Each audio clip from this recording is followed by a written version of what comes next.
Okay, guys, the purpose of this video is to give you a review about the content that is going to be studied for this week. As you know, we go with the part two of powerful writing. There are some small elements that we're going to be checking that has to do with improving our professional writing.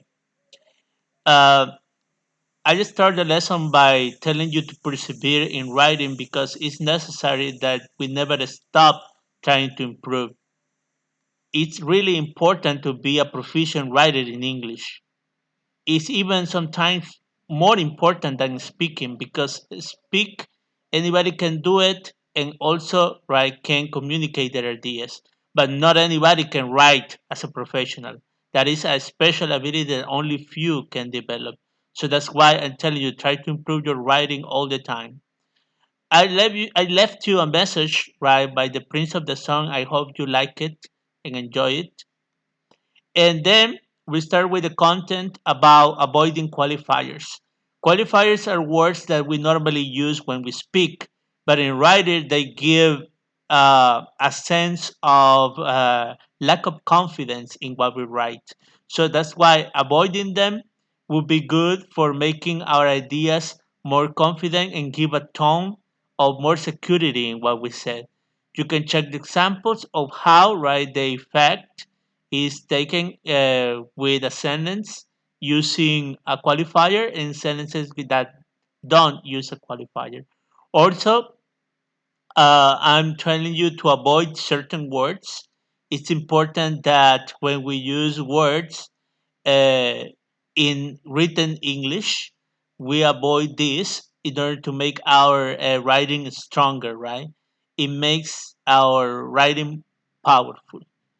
Look at the examples, avoiding clearly and of course, right? So if we are able to choose words correctly, changes the tone, right, of your writing in a positive way. So we give a tone of more confidence.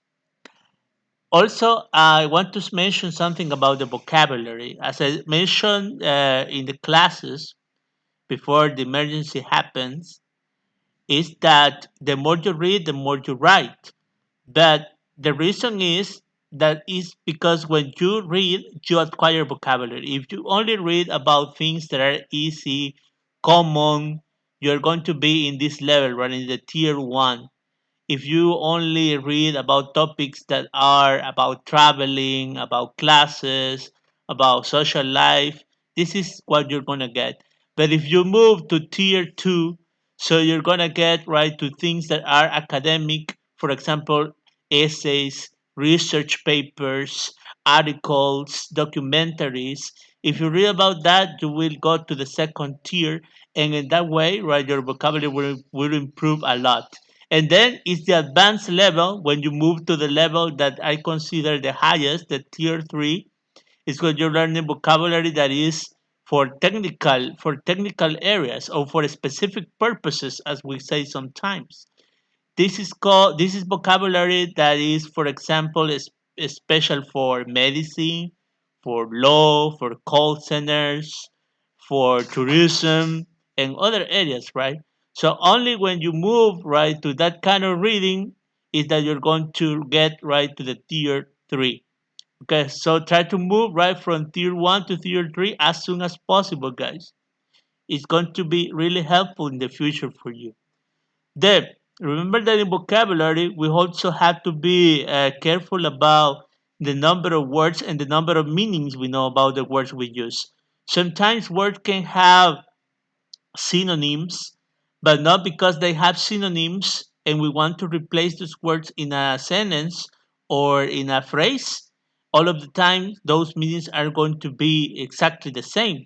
So it's necessary to consult thesaurus. The thesaurus are similar to dictionaries, but they focus in the synonyms and their specific meanings, right? So that's why we can use, for example, the word freedom and the word liberty with a very close meaning, but not the word looseness. Looseness, even though right, looseness in meaning could be very similar, could be a synonym of freedom. Okay, also remember that I tried to explain about how to make sentences right from choppy sentences to complete sentences. Choppy sentences are sentences that are short and that in the end, right, they don't show enough information to the reader. It's good to have right some short sentences in your writing, but if you start making all of your sentences short, you end up with a choppy right style, and that's not the idea. How can we increase the number of words in one sentence? In that way, we don't make all of our sentences only with subject, verb, and complement. For example, by adding participle phrases, by adding gerund phrases, by adding infinitive phrases, and also the famous appositives, right? And they are phrases that are formed with noun phrases, and they are always set between commas. If they're in the initial position, they're separated with a comma before the subject. In the middle position, they separate the subject and the main verb, and in the final position, they are after the noun they are describing. So all of this has to do with the topics for this week. I hope you read carefully the instructions for the activity of this week, people. Check out the elements of evaluation, and I hope we can have a contact. We can get in contact the video conference. I will explain about the midterm and all of that. Thank you very much. I hope you enjoyed your weekend. See you around.